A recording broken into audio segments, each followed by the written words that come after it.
Hi. Can you hear me okay? Yeah, can you hear me? Yeah, I can hear you. All right, good. All right. Cool. Hi, how you doing?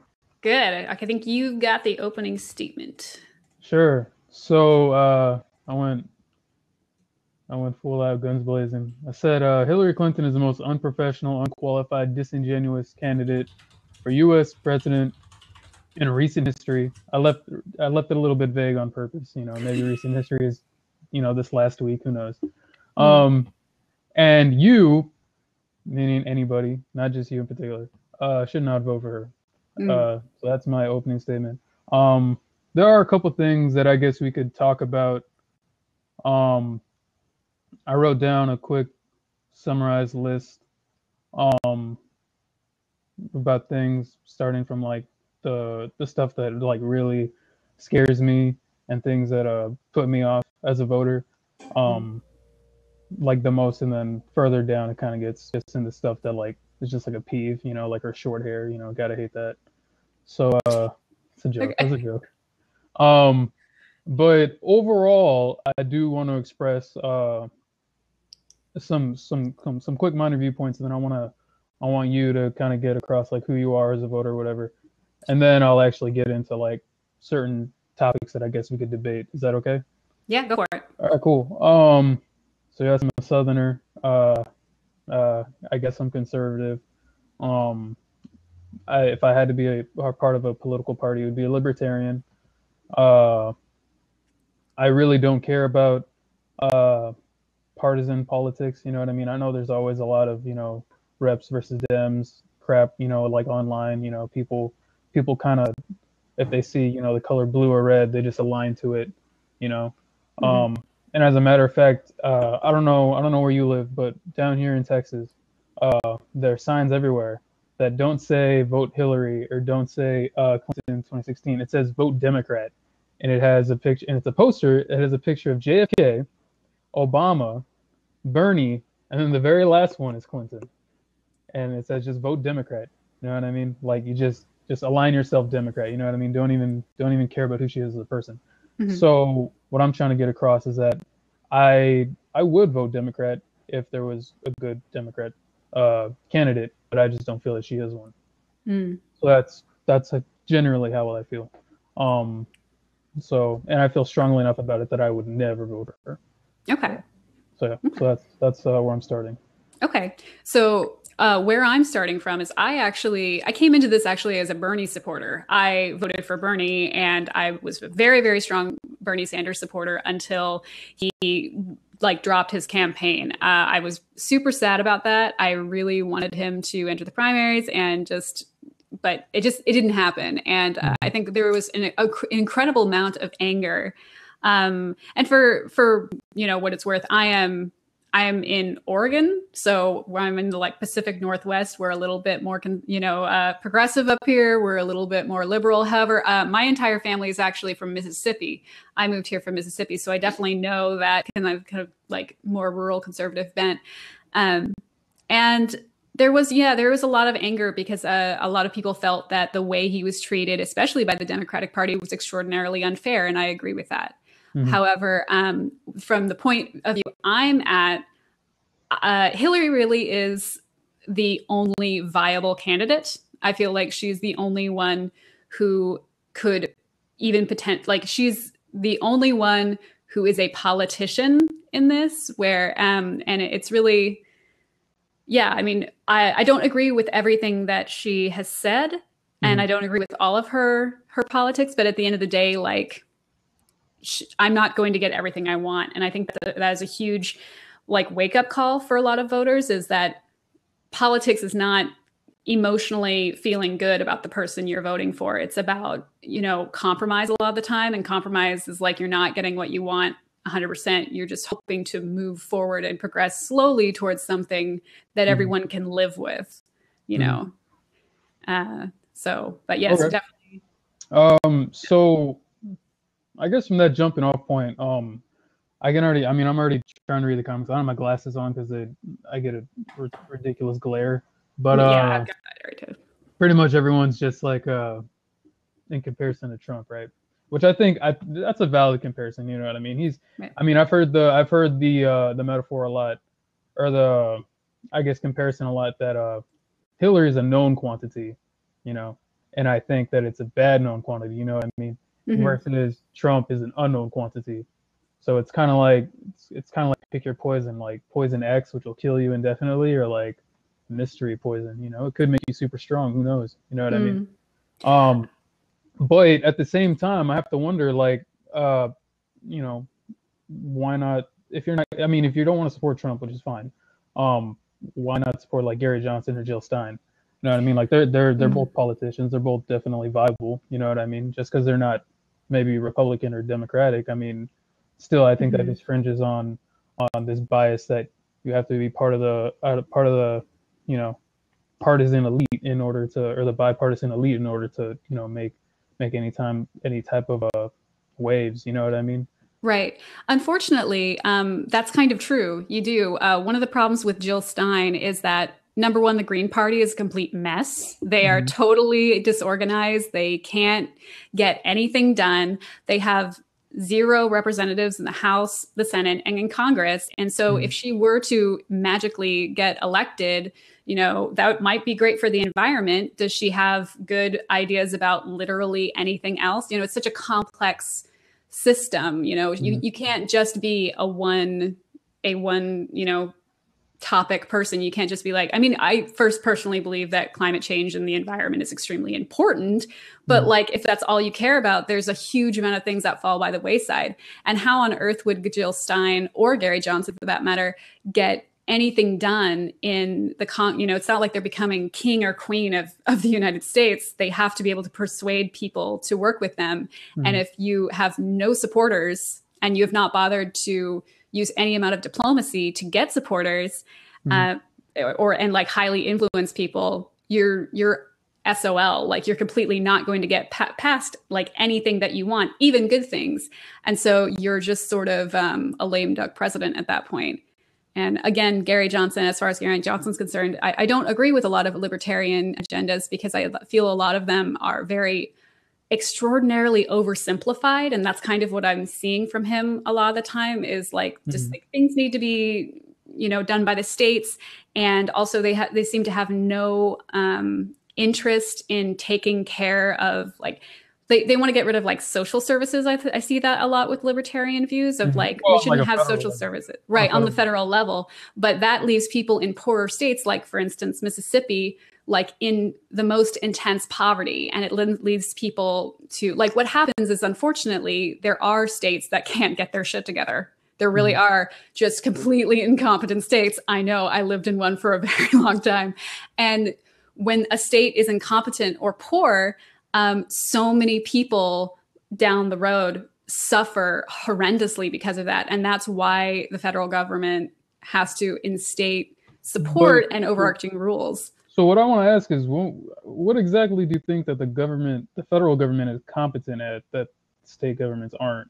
Because honestly, I feel like the only federal institution that is competent at what it does is the IRS, and nobody likes them. They're like it's like the one thing that you kind of just want the government to be like, screw off, but they're Mhm. absurdly good at that. Everything else, I mean, for some reason, I mean, I'll take healthcare, for example. I think everybody can agree that it's not good.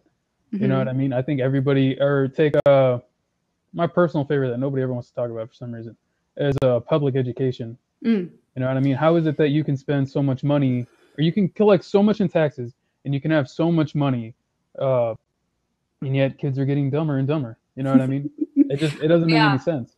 I Like, think the problem with that is that we don't actually we've been cutting funding to education for years, decades, and mm, so much of the money goes to the military, which I don't agree with. The government, the way we're running it right now, is not perfect by a long shot.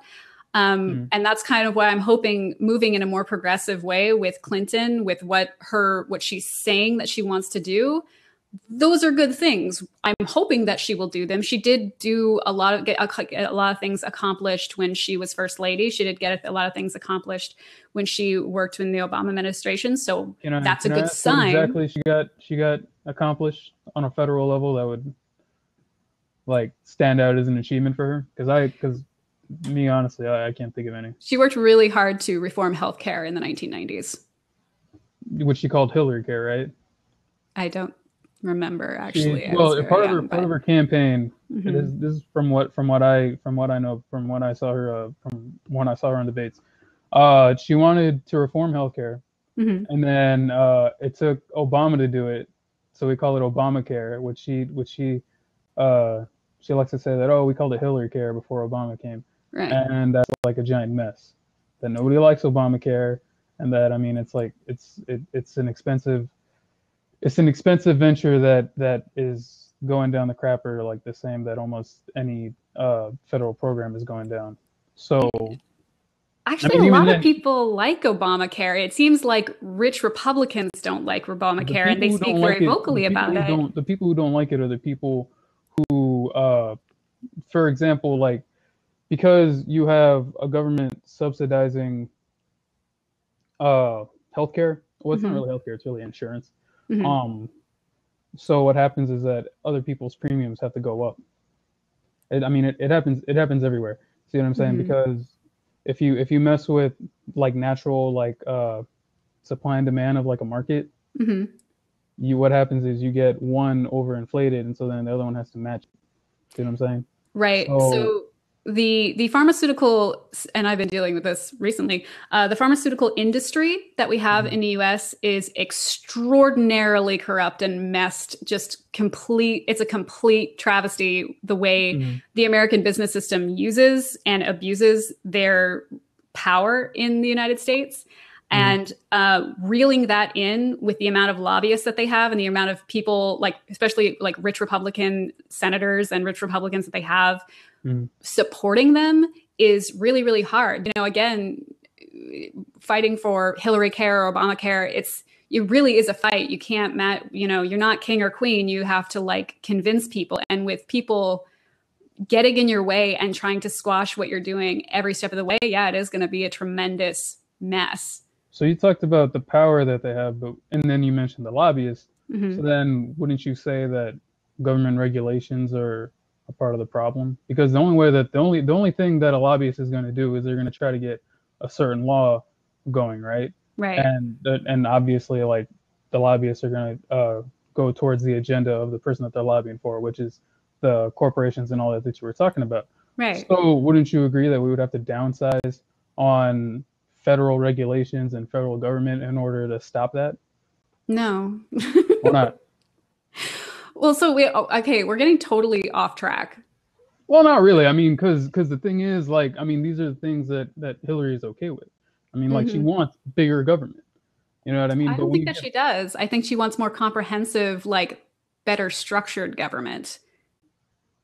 I don't think I've ever heard in if anything. she wanted, I think so like efficient government. Right, exactly. Efficient government. So take Obamacare, for example, which Hmm. spends millions on a website when it was first launched, and it didn't work. Right. Yeah, that So sucked. That that's, was completely stupid. that's exact. I mean, again, I have to ask the question: when has big government done anything properly? Right. Like, dead So, serious. Like, I mean, I can't yeah. think of one. The problem with the Obamacare thing is a lack of oversight, in my opinion, from like a management standpoint. Mm-hmm. Obviously, the intent behind it was good, and there was an extraordinarily lack of oversight, which is that's a problem with like inefficient government. I don't see how voting for Trump would help that in the least. I think it would Well, well, actually. well. As much as I would counter that point, but I'm trying to. I purposely made this about Clinton. Do you want to? I mean, we can open Mhm. it up to Trump too, but Well, I so like mean, really the only reason, so again, I was a huge Bernie supporter and I have a lot of problems with like the bipartisan system and I do not like a lot of the corruption that's in government. I don't mhm, feel like the corruption in government is all like Clinton's fault or that she is even like there's a huge amount of like a stigma. emotional hatred. Mhm, There's like people seem to be voting against Clinton for an emotional reason because mhm, they're afraid and there's this hatred and stigma. mhm, And I feel like a lot of it is exaggerated and I feel like a lot of it is overstated. But I'm again like I don't think she's perfect. She's probably not going to be a perfect president, but she is a politician who has, at least in mind, the politics and things that I want to I want to see in the future. And that's why I'm voting for her, because I cannot, the idea of Trump as president is like really terrifying and not, I think, a very, very poor decision. So let's go back to because I guess we can include Trump to the conversation. I mean, you kind of have to, right? I kind of have to, yeah, because it's part of my argument. Sure, yeah, absolutely. So you were saying that that it was a part of inefficient government to not have a proper oversight over their product, which is Obamacare, right? Right. Which I find astounding, because you would think that the government, and everybody thinks that like the policeman is always going to be there to help you, or like the government's always going to do what's right. You know what I mean? Duh, like we voted these people in, but for some reason they don't. And I'm kind of going on a philosophical tangent over here, but philosophically, like, would you agree that competition is what drives people to do things properly, or do things in the best way? No. No? Why not? I mean, it certainly can. That's the problem with the idea of electing a businessman as a president in any way, is that that's what's really alarming about the rhetoric surrounding like promoting Trump, is that the United States of America is not a business. It's a totally that's like hiring a plumber to deal with like an electrical problem that you're having. You don't hire a businessman to run a government. I mean, what really is the difference? I mean, truthfully, because I mean, because you deal with people. I mean, it's basically how any business works, right? You get a guy who runs the business, and he says, "This is how we're going to spend the money," and he has a bunch of employees that he's spending the money on, and then they get a job done. Right? Like, what is really the difference? There's a huge difference, I think, and because there's the point of a business is the bottom line is a profit. The point of view of a government is much more complex, and there's a lot more like complex interworking parts, such as, for example, you've got what happened in Rwanda in the 90s with Hillary Clinton when Bill Clinton was, in office. You've got this horrible massacre that's happening in Rwanda, and we did not do anything. And that's what people are saying. It's like, don't be hawkish, just stay out of that. And hundreds and thousands of people died because of that. So the problem is like, what do you do in a situation like that? That has nothing to do with business. Or if you have an energy problem that also overlaps with an environmental problem. So like, So how do you deal with that? So right. My question is, I mean, I'm not going to sit here and like say that business aren't supposed to get profit, but what I do think is that, in sort of like a philosophical sense, profit could be getting people what they want. You see what I'm saying? Like a business has to create a product, and then if the product has to do well, and then you get profit. And profit, most people think is money or wealth or capital or things like that. But I mean, it could also just be voter turnout or voter approval, or actual like better infrastructure in your government or inside of your country, or things like that, right? So again, I have to ask, like, why is it that competition can't drive our government? Because I can think of, I think the last time our government did anything like insanely cool was we went to the moon, and that was just because Russia wanted to do it, and we were like, no, we're gonna do it too. And so so they were like, all right, we got beat to the first spacecraft. We got beat to putting the first person up there, and then finally we were like, all right, no, we're getting to the damn moon, and then we did it, and everyone was like, go America, you know what I mean? So that's mostly marketing to get people to support what was going on, because NASA has consistently had a problem with people like wanting to have it funded. And so a huge amount of the marketing was, we have to get Russia. We have to get there before Russia. We have to get there before everybody else. Yeah. That's the veneer that's on top of what's going on. And I think that, so here's a good example in my opinion. One of the problems I have with Trump and things that he said about what he wants to do is he wants to scrap public education and put in privatized education, right? Yeah. To make it more competitive. That's awful. That's like the worst idea, because it puts you in a situation where areas that are impoverished really, really suffer with education, and that people do not like. So schools, when you take a situation where you have kids with disabilities, or you have kids who have learning problems or behavioral problems, schools will pass those kids around and not want them in their schools because it drives down their averages. And then you get places where the overarching problem with that is that the wealthy will get into the best schools and get the best education, and people who are not wealthy will get a shittier education.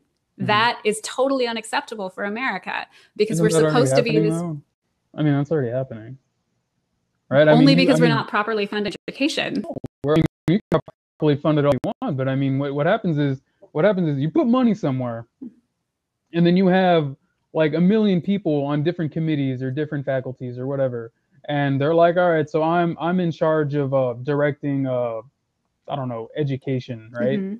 And so what happens is they take all the money and then they give it to other people. They don't actually give it to the schools. And if you do give it to the school, what's making the kids go? I mean, it actually doesn't work. See what I'm saying? It does work in areas that actually properly manage their schools. Again, but you're expecting the government to properly manage it. Well, that's what I'm saying. The government isn't good at managing anything, especially not the federal government. I think that local governments, for example, like I just went to my local city Metro Health facility, and I was shocked. Like everything was done properly. You know what I mean? But it was because it was on a city level. You know what I mean? It was on a local level. But when you federalize something, you know what I mean? You're expecting the government to have this overreaching authority and to take care of everybody, and that's just too much work. Right. It is actually managed at the state level, though, for schools. Like there's a Department of Education for Oregon, and there's Department of Education for Texas, and all of those. They just receive their funding from the federal government, and they have certain standards that they have to hit. No Child Left Behind was a complete mess, and I don't agree with it. But obviously that wasn't Clinton nor Obama. That was Bush and all of that. And so you've got. I think privatizing would leave us in this situation where wealthy people get a better education. And I mean, yeah, or people that are willing to allocate certain amount of money. It has nothing to do with who's willing. It has to do with access. And that's always been the problem. You can't just like that whole ideal of like, I'm just going to pick myself up by my bootstraps and work super hard is not available to a huge portion of Americans. Okay, well, why not? Because of access gaps. So what's with the access gap? Like, for example, like right now, for example, I'm a college kid. Okay. Right? I'm 23. Right? And I've hit a lot of roadblocks in trying to get my education. And one of the major ones I just hit was that even though I've filed for my taxes as an independent since I was 18. And even though I've had my own leases, I've had my own vehicle, I've been working since I was 18, the federal government doesn't let me file myself as independent for federal aid, which is so weird. I have to be a certain age. So you're applying for federal aid for school? Yeah. Okay. Isn't that weird? Isn't that weird that I have to So here I am. The government says, "Hey, yeah, we'll give you something, right? Because we're the government. Why wouldn't we help the public people at the lower echelons? And why wouldn't we, provide, access, as you put it, right?" And I'm like, "Yeah, cool, all right, fine." And I put everything to the best of my ability. And it's actually funny. I actually have the paper right here. I think. Let's see. Oh, maybe I don't. All right. Can you? I'm sorry, just to refresh my memory. Did you say it's because you're 18? No, I'm 23. I'm saying I'm sorry. done, yeah. I've been doing everything by myself since I was 18. Right. but because I'm not a certain age, they don't qualify me as an independent when I'm filing for financial aid. I need to Oh, be, right. That's right. I think in Oregon you have to be 24 yeah, exactly. Over to here be in Texas, same independent. thing because it's Yeah, a federal thing. So right. the problem with that, it doesn't make any sense to me, right? Like, well, It makes sense to me, but I'm 31. why do you have to be 24 in order to be independent? It sounds to me like one of the problems is the idea. So obviously, anything on a federal level that stretches over everything like that is going to be sort of a wash. It's going to be a mass generalization, Mm. and I would think that in order to be, it's trying to cut financially people who still have ties to their parents. So if you're getting federal aid, but you're still living with your parents, or you're Mm-hmm. getting federal aid and you're still, they're still paying for your car and stuff like that. That idea of like, yeah, 24 is about when people are no longer sort of culturally and socially depending on their parents for, So financial what if aid, they are? What if they just right? lie to the government? What if they just, well, I mean, I don't know how you're going to like prove that, Well, but how it's come I sort of one can't of the show them? filters. Why is it that with everything else in the world that I can say I can show my taxes, I can show my lease, I can show my paycheck over the last couple months, and people can verify my financial situation, but the federal government, for some reason, they can't follow that. I don't understand. Like, why is it like Probably, how is it that they decide that instead of taking an in-depth look into me as a citizen, they're just gonna say, well, you're not old enough. mhm. That doesn't make any sense to me. It again, like, this is the problem with big government, especially big federal government. Like, Hmm. you can't you just can't depend on them. See what I'm saying? And if you could depend on them, you can depend on them to overinflate the military budget, which is, Well, yeah, I certainly have to I agree think with that's the you one about talking that. point that we definitely 100% agree on. Yeah. So, Well, so fun fact about Clinton, mm, she is really, really interested in lowering the cost of college so you don't have you to put want yourself into enormous debt. to know how to do it? You want to do it? I know How how do to you do do that? it. You have to take the federal government out. I'm serious. I'm dead serious. Look, I know it's my only talking point.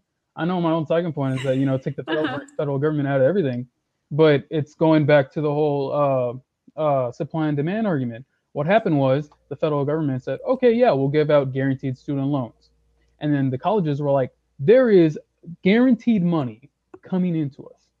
Hmm. So you know what that means? We get to make teacher salaries bigger. We get to create new departments, new student services. We get to hire a whole bunch of people for, and basically what happens is the colleges say we need all of this money in order to provide for our students and whatnot. And then what Hmm. happens is the kids are like, oh crap, well the cost of colleges just went up. And then the federal government says, oh, that's fine, everything's guaranteed. And then the colleges goes, okay, keep raising it, guys. If you just, and I know it's a shitty thing to realize, but I mean, if you just take that away, if you take away guaranteed money, then these colleges, they can't charge you for things that are ridiculous. I don't need, like, I mean, put it this way. I know this is going to be like a personal anecdote, but I mean, when I go to college, like, the first time when I was 18, I had to take like 4 different orientations, and then they and then Hmm. they and then they give me a full semester class, which I failed twice, by the way, because I knew that it was unnecessary. I found a You're loophole not that, selling your point right now. well, I know. I found a loophole that this orientation class that lasts a whole semester long, you have to keep signing up for it, and you have to pass it eventually in order to graduate, unless you get 15 credits. So my first semester, I took 4 4-hour classes, and or I took 4 or something credits, whatever, and I took my orientation class, and I never went. And the next semester, they were like, okay, Eric, you have to take this class, and I was like, yeah, okay, so I'll sign up for it. And I took all my other courses, and they were like, all right, Eric, you have like 20 something credits. This third time, you have to take this orientation class. And I was like, whoa, hold on, I have more than 15 credits, so I don't need that orientation class, because that's what you guys said. And they were like, oh, okay, yeah. So here I am with my associate's degree, with an orientation class that I took twice, I paid for twice, that it turns out I didn't need. Hmm. I find that very weird. Why, Yeah, like, that sounds like the Texas Department of Education is pretty screwed up there because that's like completely under their control, I know, but not the I know, federal I know, government. but why? But what I'm saying is that why would they include that into the package? Why would they include all of these unnecessary things into the package? So they Because can they're just, shitty and corrupt. so they I can like, just exactly so they can justify taking all that money, right. but you Okay. get So guaranteed money from guaranteed student loans. I don't think that there's any problem with the idea of like supporting impoverished people Mhm. getting education. Right. No, of I course. think Right. that That's there what has to I'm saying. do, right, right. But so the problem you're discussing is talking about oversight and inefficiency, like, and corruption. Yeah. And that How do I take that out of the federal government? you have to have more honest people at the state level. Well, no, the federal. No, I'm talking about the federal government. How do I take it out of the federal government? What's wrong with them? What they're doing is just giving them the money that they're trying to do the right thing, and the Department of Education in Texas is fucking with it. So what happens is they create. No, so what you're basically saying is you're saying that you can't give them money because they can't be trusted. So Yes. the idea is like, why don't you just have less shitty people in your state government? You see what I Or what? mean? But okay. So let's just say that I can't get rid of the shitty people inside my state government. Uh-huh. Yeah.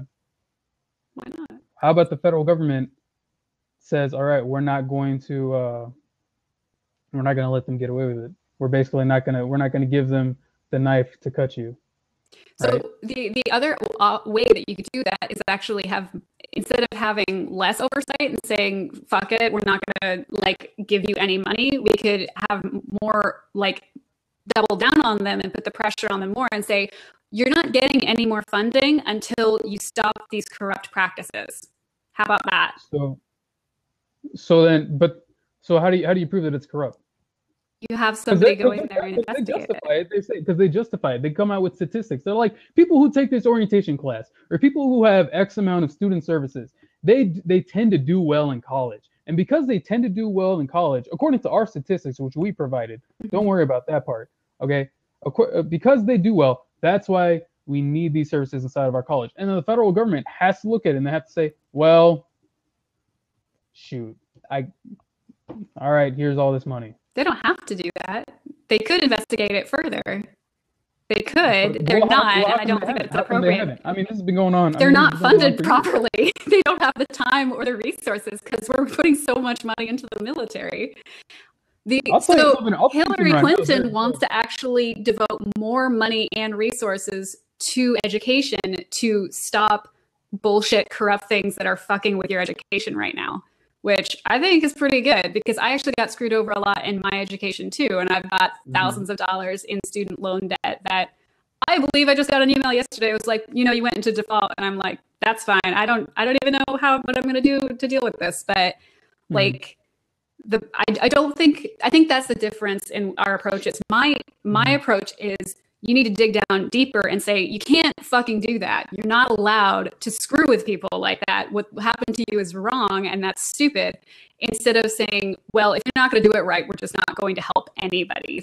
That's leaves so But many people without I mean, aid. but it's like it's kind of like getting cheated on, and then like telling your partner like, will you just look at it morally? The a normal person would break up with that person, right? To You leave. would But the problem is you got kids involved. Like that's the problem. well, okay. I'm sorry. Well, hold on. Let me get to my because I actually had this conversation with a friend of mine. Okay. I'll give you another anecdote. Very short story. We were going to a restaurant. It was late at night. It was like 2 a.m. And we're going to a restaurant, and a girl walks up to me and she says, "Hey, I'm stranded. I need some money to get to fill up my tank a little bit so I can get home. Whatever, whatever." And I was like, "Oh yeah, sure, that's fine." And I pulled so much from my wallet and I gave it to her. And my friend, who was super Democrat, he looks at me when the girl leaves, and he's like, "Oh, that was you say I'm the liberal," and I'm like, "What?" And he's like, "I mean, you just that was a liberal thing to do, to give someone some money because they needed help or whatever." Mhm. I was like, "No, that's not. A liberal thing would be for her to go to the government and say, I need help with my tank. I need help with my gas." You know what I mean? Conservatives, there's this weird, and which I totally understand how people get to this conclusion. But there's the idea that conservatives don't want people to get help. That's the farthest thing from the truth. I want people to get help. I just don't think you can trust the government to do it. Mm. And there's two reasons. One, because it's proven that you can't trust the government to do it because I mean they fuck around a lot, right? Mm-hmm. But two is the main thing that it's all of America's money helping some people. We need all of America's money to be doing stuff that helps all Americans. If That's you very want, true. Yeah, I agree. It's weird because Trump seems to have a lot of rhetoric that he doesn't give a shit about poor people or anybody well, who isn't wealthy. just the other day he was talking about and I don't like to talk about communities through race, but that seems to be a huge political talking point. Right. Everybody does it, so Right. it's whatever. But so he was like, yeah, a lot of our inner city black communities are the worst that they've ever been, and so we need to fix that. And he's been talking about it. I mean, ever since the riots in Charlotte or whatever. So I mean, he's talking about it beforehand, but it seems to be coming up to light. You know what I mean? So I have to disagree with on that point that that his rhetoric is anti-poor people because I've seen nothing like that. Well, I mean, you're right. I shouldn't say it's his rhetoric. It's the policies that he's put forth that are anti-poor people. His rhetoric is whatever is convenient at the time. He's very good at marketing himself, and that's really the biggest issue I have. Is like he's good at marketing what he wants or what he says, and he's good at he's Trump for Trump, and that's about it. He really seems to have, visibly to me, no interest in actual policy making or anything that's actually good for the U.S. I mean, I think he has an interest in policy making. He's introduced a lot of well, I guess he hasn't introduced policies because it's not like he's like the president yet or a member of Congress or anything. But he's put forth plans as all presidential candidates do. And I mean, if you want to pull them up, we can talk about them. But I happen to think that they're fine. I would actually say that the person who is very good at having a big talk and not really doing much is Hillary Clinton. Because I mean, she's been inside the political game for like decades, and I can't, other than what became Obamacare, I don't know what she's done. I mean, because Trump, he took a small laughable loan of $1 million, and I say laughable because it says small, and then he made it into $1 billion at least. You know what I mean? Yeah, he's declared bankruptcy like 4 times. He's actually a terrible businessman. Okay. Here's the thing. There's a whole documentary about how crappy he's been since like the 1980s. No, I'll talk about that. So what happens is you have when you're a businessman like him. You okay? Yeah, no, I was just sitting weird. Yeah, okay. So I mean that is what business is, right? You take risks, right? And it's not like his entire it's not like he personally went bankrupt. What happens is he has certain businesses that where he allocates, different business ventures, and then some of them fail. A lot of people like to bring up his casino ventures. When there was a particular market that was supposed to be blossoming for casinos, and that Trump went for, and then he files bankruptcy. Well, the truth is that everybody in that particular area filed for bankruptcy. It was the area that was wrong. But it's not like he personally lost money on. I mean, yeah, he lost money on it, but it's not like he was personally bankrupt. You file bankruptcy for your particular business that you happen to own. See what I'm saying? Yeah, and even then, in the eyes of people who are his voters, the particular business he's referring to for presidency would be the U.S. It would be the U.S. going bankrupt and not him. That's. We are bankrupt. Well, right, but I'm talking about that risk. So there's so many things wrong with Trump as a candidate that's what makes Clinton seem like. So, but this is what I'm saying. If the government was a business, we would have. Shit. Yeah, we would be screwed. It would be terrible. Yeah, we'd be utterly screwed. Right. Utterly screwed. Right? I mean, at one point you have to realize this is losing us money. Let's stop doing this thing that's losing us money, and that's what Trump has done. He's open. If you look at departments or different social services or whatever as a business, right? Okay, Trump has opened up a comparable amount to the United States, right? And yet, Trump knows when to say that this isn't working We have to declare bankruptcy. We have to close down this particular business in order for everybody else to do well. And he goes from $1 million to $1 billion at least. Us, on the other hand, we create a department or create a service or something like that, and we lose money on it. And instead of closing it, and instead of buckling down, we say, all right, well, we have to do better. This time, let's put in more money and more resources, and I'm sure it'll work this time. And so you don't close the other one, you make another one, and then you're still losing money. You're still hemorrhaging money. It doesn't make any sense.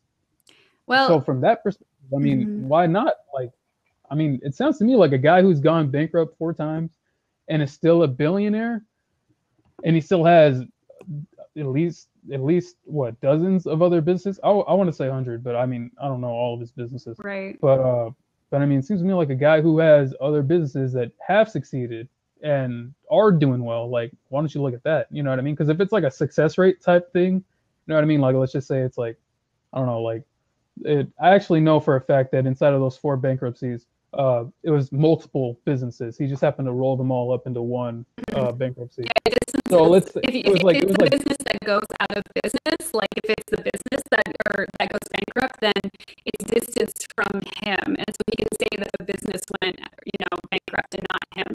That's like a sort of verbal and emotional like manipulation. Like it wasn't his fault. Not really. I mean, it's the truth. It's the truth. It's like saying we don't need. I don't think we need a Department of Education. Right? It's not like they cause education. They don't do that. Right. We didn't have the Department of Education decades ago. I don't understand. Education was terrible. No, I looked up. Nasty. When I said decades, not centuries.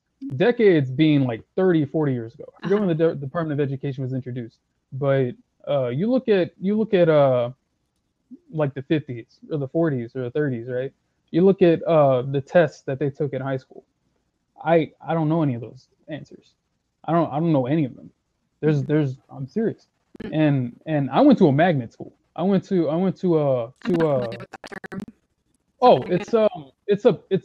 It can be public or a private school, but it's for like people that are like kids that want to specialize in a certain field early on. Yeah, it's kind of like that. Like mine was health related. So we did all of the regular public curriculum, and then we did a lot of health related stuff. Like we'd go on field trips and we'd volunteer at hospitals, and we'd like draw blood for patients, or like we'd actually learn all that stuff. Or it was really fun. It was cool. Not sponsored by the federal government, by the way. Just throwing that out there. But I mean, where was I before I mentioned that? Oh crap. Don't ask me. ADHD. People. Yeah, I'm sorry. Yeah, people are. I mean, I'm gonna be honest. Like, schools are getting worse. And it's. I mean, it is a part of the whole No Child Left Behind, but it is also a part of the whole mentality that you think that, and not you specifically, other people, in general, right? People think that the federal government can handle education on that level, and the truth is that they can't.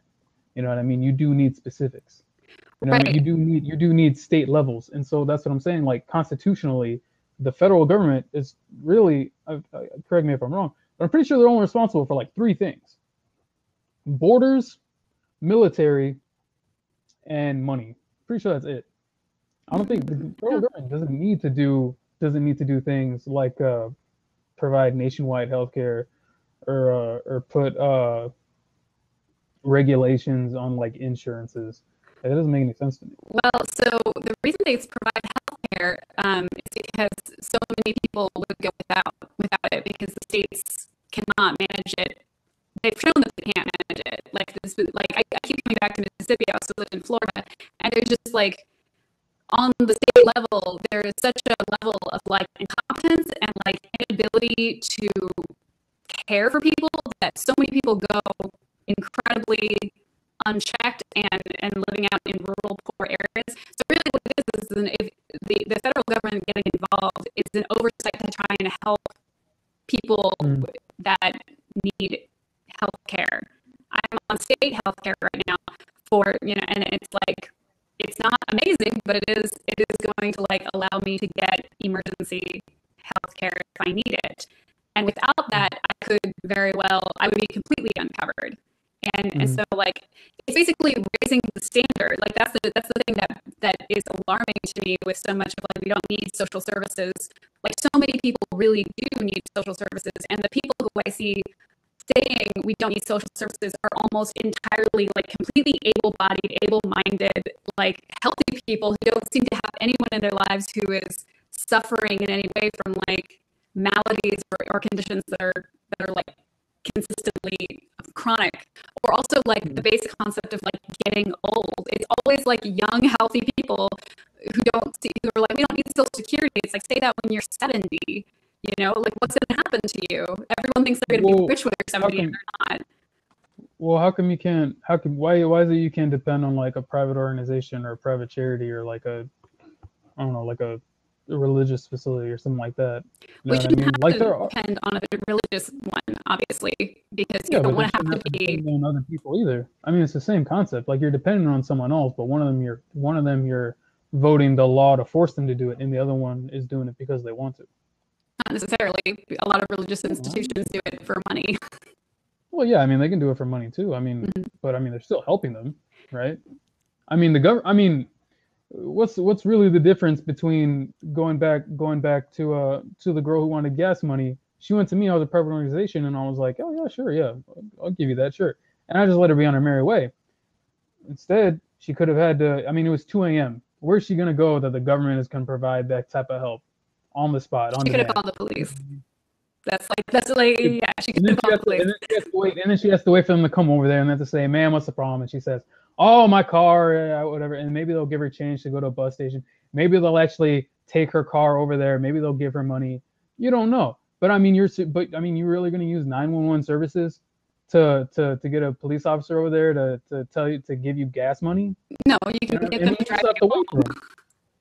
Or even drive you home. So you're really going to use 911 services. You're really going to wait. I had to call the police 2 days ago because I was in a car accident. It was totally my fault, by the way. Yeah, it was totally my fault. I'm an idiot. Okay. So I'm an idiot when it comes to driving. Not when it comes to politics. Gotcha. I'm just trying to cover my ass. And we were out there for like 40 minutes. And I was like, dude, where's this guy at? And the other guy called 911 again. And he was like, just so you know, this is where we're at. And then the guy calls and he talks to us or whatever. But it took forever. Right. So that's relying on police. That's relying on government. Or she comes to me, private organization. I need help. Yeah, sure. Resolved in less than a minute. And she got home. Right, but you're a good person. A private organization doesn't necessarily need to be a good person. It could have been for profit. You could have asked her, as a private organization, had you only been her only outlet, you could have asked her for sexual favors in order to get the money for all. You could have been a horrible person. You could have killed her for all she knows. I mean, I could have. And a libertarian actually would make the argument that's totally fine to ask her for sexual favors in return. I'm not going to make that. Which is disgusting and super gross. But she could have done either. The important thing is in that situation, she could have gone to you, and that's fine. And thank God you were a good person. Or she could have called the police and gotten a ride home, and it may have been more inconvenient for her. But you could have been a total psychopath for all she knows. And what you need is that trusted place of like, if this officer does anything, there's a dash cam and there's oversight and there's like, he has a actual, state and federal government responsibility to keep you safe. So she doesn't have to go to some, potentially whacked out stranger who might have very nefarious, ideas in mind in order to get home, Because it's not her fault she's out there well, maybe it was her fault, but who knows? Her car broke down, ran out of gas, like shit happens. And like the whole point of that having the government thing there, which would be the police in that situation, is that she has a right to having a safe ride home instead of relying on someone who might be a psycho. I'm sorry I'm pointing to you, but like No, that's fine. So I feel like we're not talking about Hillary Clinton. Yeah, this is terrible. We need to change the title of this. Maybe. I don't know. Who cares? So we're having fun, I think.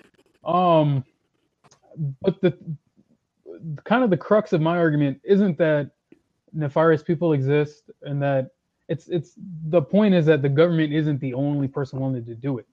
And that's a good thing because I would like to come to a consensus that the government isn't good at a lot of things. The only thing they're good at, again, is the IRS, and that's because it's free money. So it's like, I think that they're very good at giving basic services to people, as far as like the police, the post office, firemen, emergency services, and roads and bridges. All the things that we wouldn't have like funded properly in a lot of places if we didn't have the government. Also schools, the fact that we have public schools is pretty awesome. Yeah, it's federal money. Well, I mean, do you mean like it's a dollar bill, or like? I'm sorry, what? Do you mean like it's a dollar bill, or do you mean like it's like funded? Do you mean like, I don't know, New York's bridges are funded by like Virginia? So it's tax money, right?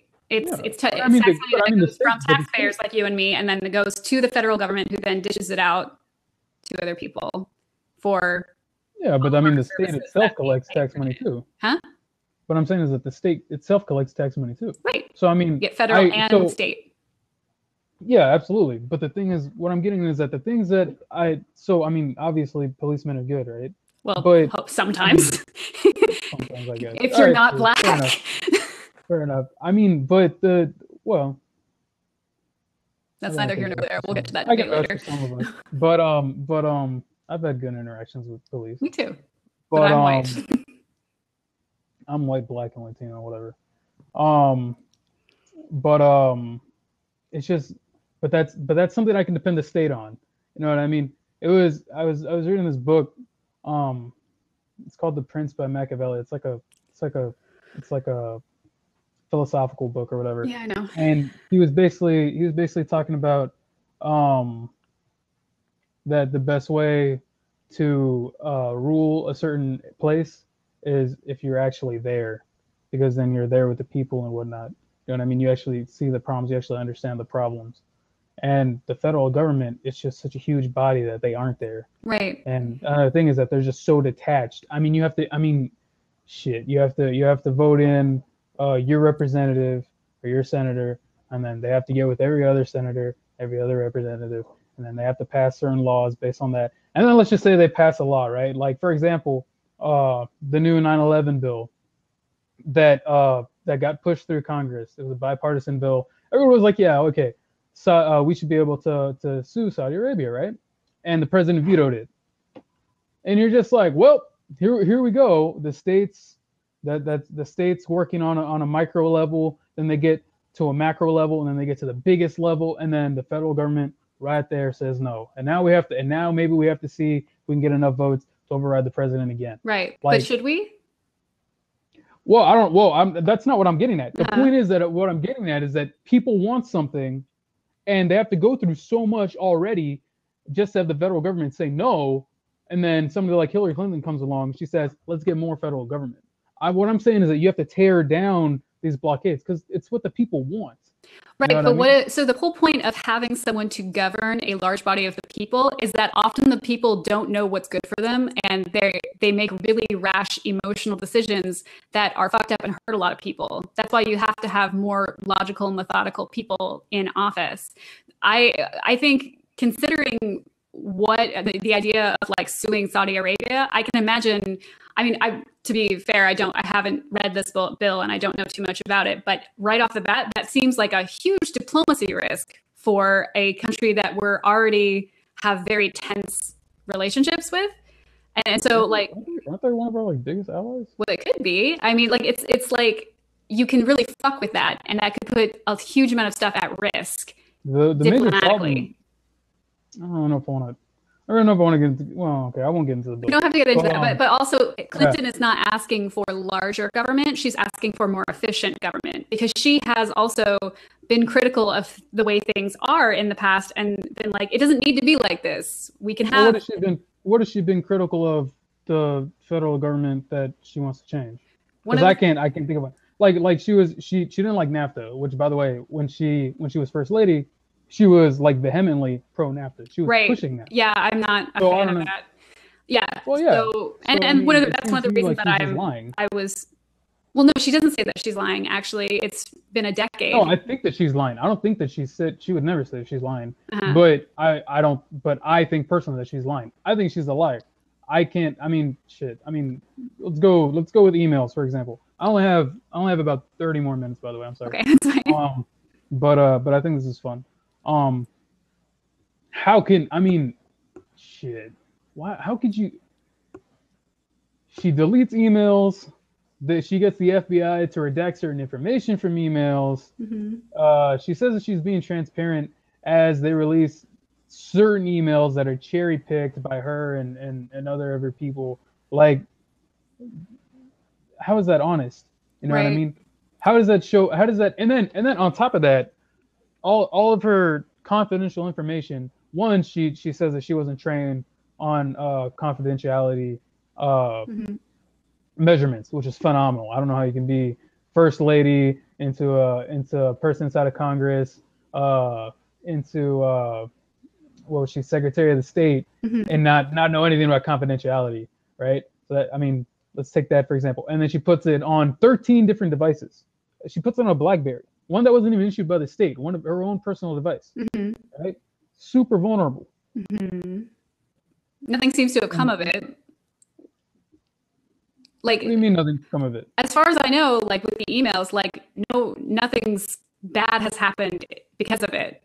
It may have been not a great move. I personally, I had a huge issue with it as a Bernie supporter, and I was like, this is not responsible, and I don't want you to do that anymore. And but I certainly don't believe that Trump is actually more honest. I mean, that's kind of hilarious considering there are whole like supercuts for like 10 to 15 minutes of just him contradicting himself and him like things being fact checked that he has lied about. I mean, when you're talking about, but I mean, she's lied too. That's kind of why I didn't want to really do Trump versus Clinton because he is pretty. I mean, yeah, they have a lot of different problems with them, but I think hers are a lot worse because the things that she said that are factually wrong mm-hmm. are dangerous. They've actually put the United States in danger, right? Well, yeah, he hasn't had an option to yet because he's not a politician. I really don't want to see the kind of risky bullshit that he would get us into, like the hijinks and shenanigans he would get to if he was given any power over the United States. The only reason he has a political clean slate is because he's not a politician. But she doesn't have a clean slate. So again, it's really an unknown versus a known. You know that when shit hits the fan, Hillary is there with shit in her hand and saying, "I didn't do it." Mm-hmm. Right. And yet, but we don't know with Trump. We do. I mean, what we know about him is one thing that we do know about him is that he glorifies Vladimir Putin, who's a dictator, and he's not. But you have to ask yourself: what has Vladimir Putin done that is particularly bad? Don't make me argue about Vladimir Putin. That guy is totally fucked up. Honestly, what was it? A week ago, we accidentally killed 60 Syrian troops mm-hmm. as they were trying to make an advancement against ISIS. Mm-hmm. We're the ones who bombed them. Yeah. At the UN, Russia is the one who was like, "What the fuck? We had a ceasefire. What are you doing?" Russia also invaded the Ukraine. And he's also having incredibly horrible anti-gay, like LGBT riots and horrible things because of the shit that Vladimir Putin has done. It's just like we're not a dictatorship. Refugees that come in here, or we let in radical terrorists come in here, and they shoot up clubs in Florida. So I mean, I'm not saying that. I guess what I'm trying to get at is that Vladimir Putin, I'm not going to make the case that he's like a phenomenal guy. You know what I mean? Yeah, I don't want him to be like my father-in-law or anything, but I'm not going to sit here and pretend that we're so much better because we definitely aren't. And I'm not going to sit here and pretend that our federal government does things better than any other federal government out there. Because I mean, sure, there are probably some things that we do better, probably. We haven't gotten. I'm sure we can think of something. Yeah, I'm sure. We pretend that we uphold the Constitution, for example. But I mean, it's not like Obama is like the best president that we've ever had, and Clinton would be just like Obama. And I could say a lot of things about Obama. And I've definitely said a lot of things about Clinton. I could keep going, but I mean, if you want to say, I mean, it's kind of like just like, oh, but Vladimir Putin's a dictator. Well, I mean, I want to know what he's actually done as a dictator that is so bad, and what is it exactly that he's done that like the United States hasn't done? See what I'm saying? Oh shit. Oh fuck. Hello. Damn. Hello. Oh shucks, man. Oh shucks. Oh, me too. All right. Uh-huh. Guess we're stopping there, folks.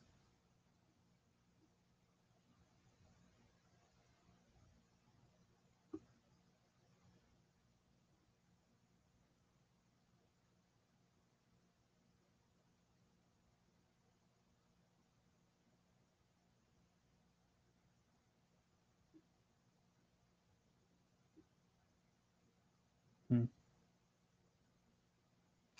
Fair enough. I guess I also end it because it's.